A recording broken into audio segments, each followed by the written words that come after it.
good? What's happening? What's really going on? It's the Clenz coming at you yet again with another fulfilling and enlightening piece of information that could potentially serve as a stepping stone to your success, man. So let's get it. Look, I know, for probably the past few centuries, there has been argument over which side is more valid, science or religion. All right, and that's what I want to talk about today. And I want to talk about how really the way I see it, when I look at it, we need to start looking into the science of these religions, because that is what religions are actually attempting to convey through their teachings and through their messages and through their knowledge, but has been, well, as an understatement, watered down. So I think it's important first to define a few key terms, so that way we understand what I mean when I say certain words. So let's start off with religion. Okay, so religion to me is institutionalized spirituality used for commercial and political purposes. Okay, historically, the first person to even accept or start to tolerate the Christian belief was Constantine of Rome, the Roman Catholic Church. And he was the one to integrate it into society. Before this, Christians were getting fucked up left and right. They were not the majority, okay? They were largely outnumbered by all sorts of different beliefs at the time. And that came with a specific political and commercial agenda. And I think that it's really obvious these days that religion and the veil of spirituality has been used for all sorts of different reasons, and it's been abused and taken advantage of, and it has lost a lot of its true purpose. And the biggest fallacy behind it all, besides all the weird and oddball shit that is apparently taking place in facilities, you know, churches, religions, Mormonism, Islam, the Roman Catholic Church, and Christianity alone in America. I mean, there's thousands of denominations of the same type of belief. Really what has been taking place is personality worship. And that was one of, I think, the biggest agendas when we speak about the Roman Catholic Church. They really brought in this image, this idol of what the Son of God looks like. And, that may sound like nothing for me and you, but back in its time, it meant a lot. And it still, to this day, has a huge, I believe, subconscious imprint on how people define God, aka good, and evil, and everything else attuned to spirituality based on what they define or identify God to be, God to look like. So they were one of the first to really put a face on these definitions, on these ideologies, if you will, with religions and spirituality, and again, it's institutionalized, so much of its teachings had to have become contained and edited and revised and delegated among a group of like-minded individuals to come to a consensus. And but furthermore, going back to what I was saying, the personality worship is a huge element of religion in particular, because it takes spirituality and the messages associated with it, and creates a protagonist. And the protagonist in the reader's mind becomes somebody that they idolize and begin to worship that personality. And this is why you find with a lot of, well, not a lot, but some religions do not show images of their creator, because they see how it causes this huge disarray and distraction of really where God resides, which we'll talk about a little bit further. So going to our next definition, God. Okay, so what is really God? Well, first of all, that term has a specific root, and it's actually more of like a Germanic, almost Dutch origin when you look into the etymology behind it. But I say that just to define, the common jargon for creator. Okay, so God to me is, it's unexplainable. God is what we don't understand in this reality, but still is presently working and in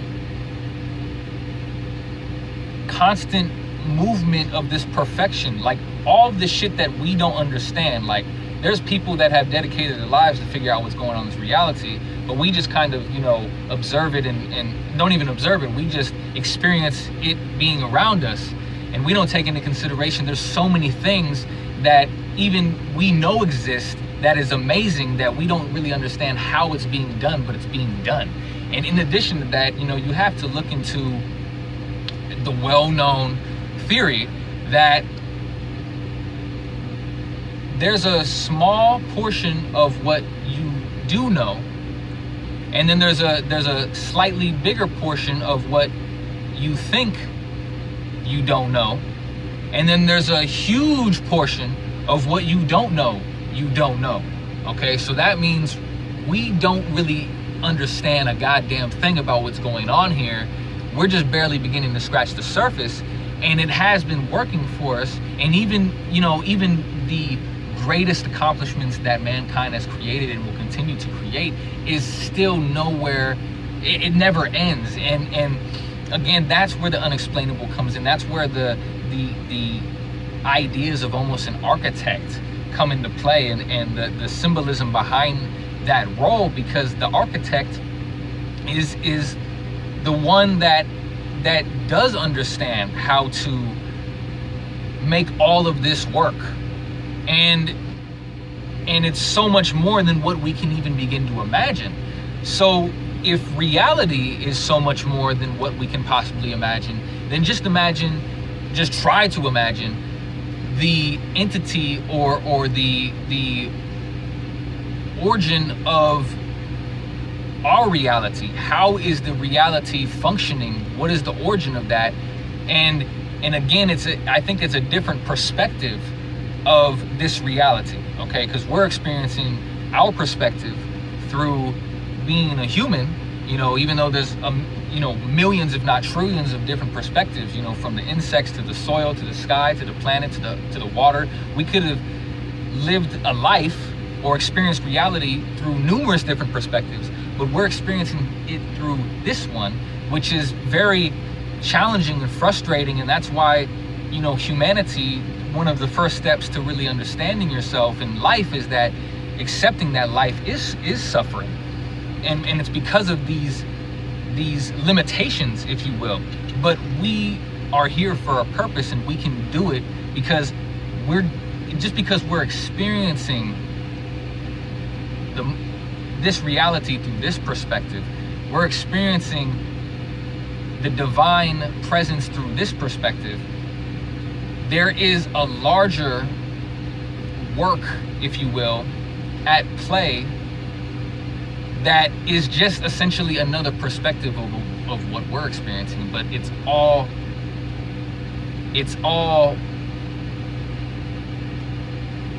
charging and activating all that is being experienced around us. Okay, so yeah, that might have went over people's heads. I'm sorry, but I'm trying to make this as simple as possible. And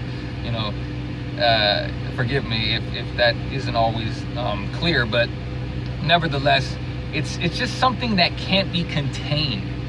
Like God is, we have the divine energy that is contained within this vessel, right?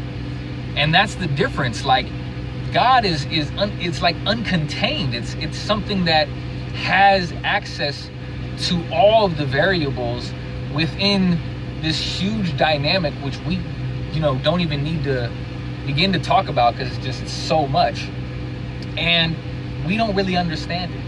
That's the truth. Like, and that's why I have difficulties, and I think a lot of people have difficulties with religions, because it's obvious that they don't understand God either, or they are completely misunderstanding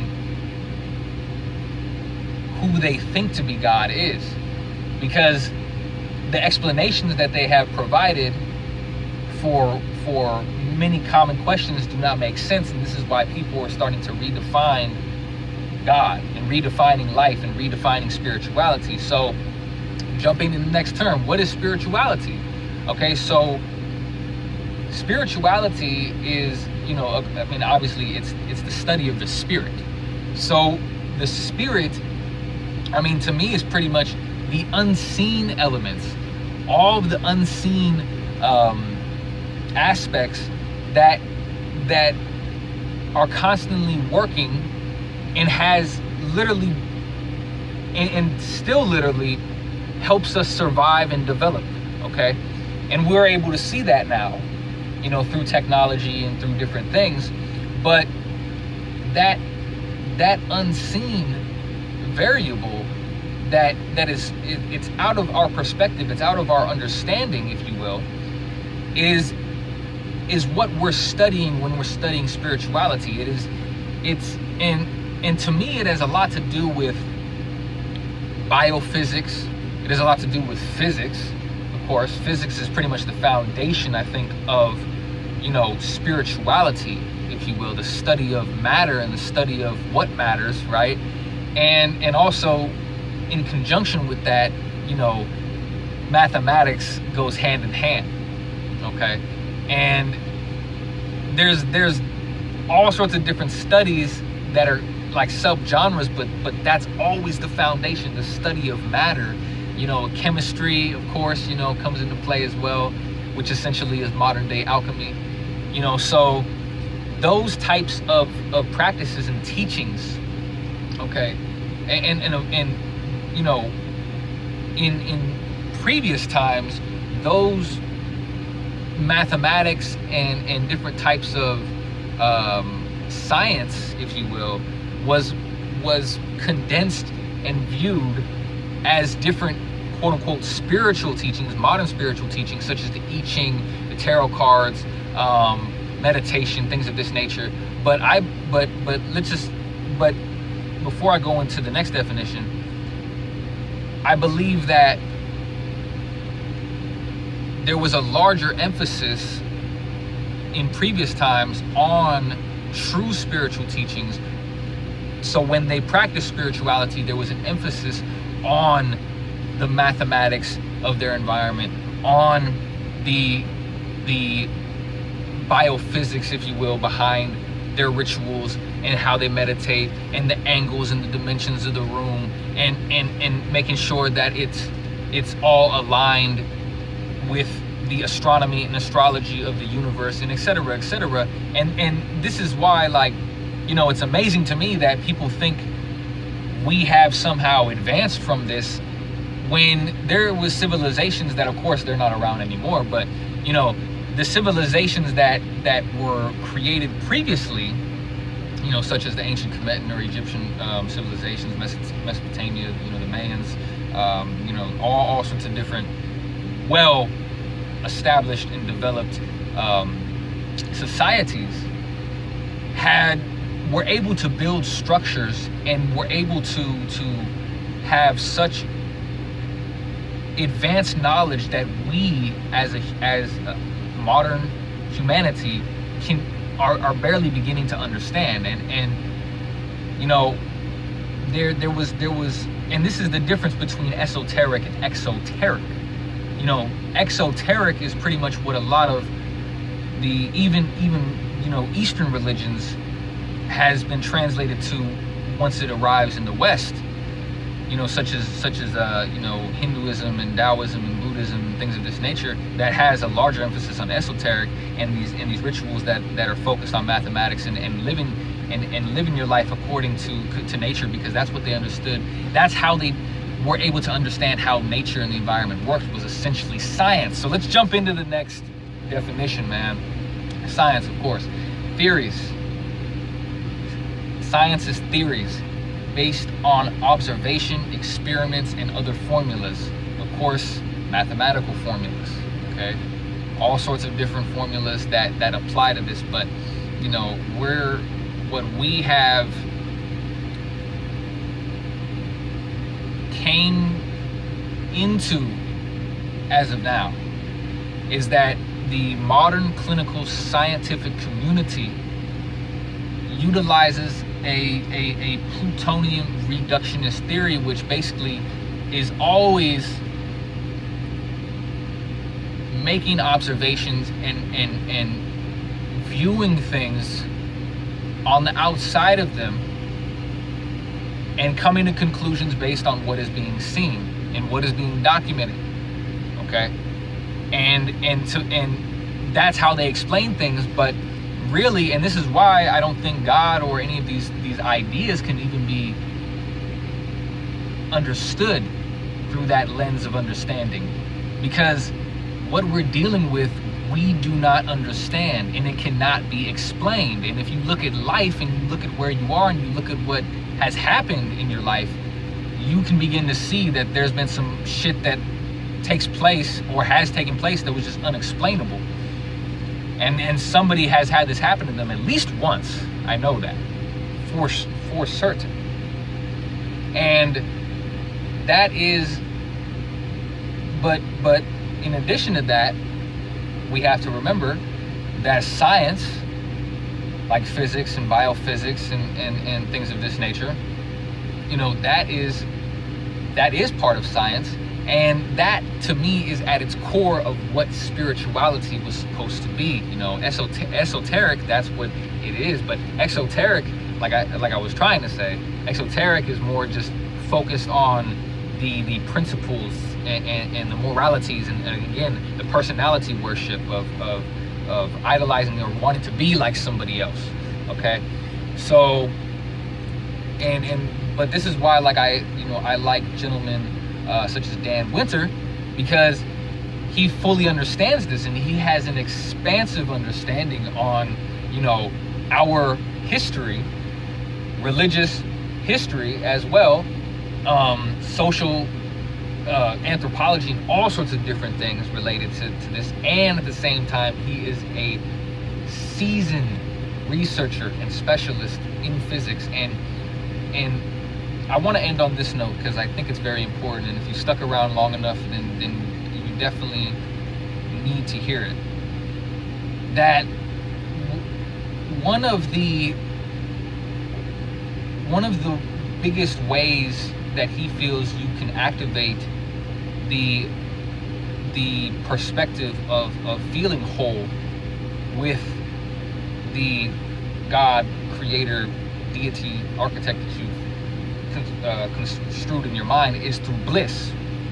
Okay, and he has all sorts of different methods that makes your body more susceptible to experiencing bliss, and essentially it's just health related. Okay, but bliss to me, when you know, peeled back a couple of layers, what that really is that, you know, when you have faith in yourself, right? When you have belief in yourself, in life, in the environment, and you are grateful, and you feel connected, right? That's the thing. Like, you feel alive, you feel activated. Okay, that is how you gain confidence in yourself. Okay, and when that happens, that is how bliss is created, and that's how activation becomes. Because again, this is how science is merging into spirituality. And I should say spirituality is being transitioned into more of a scientific understanding. And that's beautiful. That's what's supposed to happen. And that's what I firmly believe is the truth. And this is why I do not agree with the views of atheists. Because a lot of the problems of spirituality and religious teachings, from what I've seen, is based on men's lack of understanding and willingness to take responsibility for it.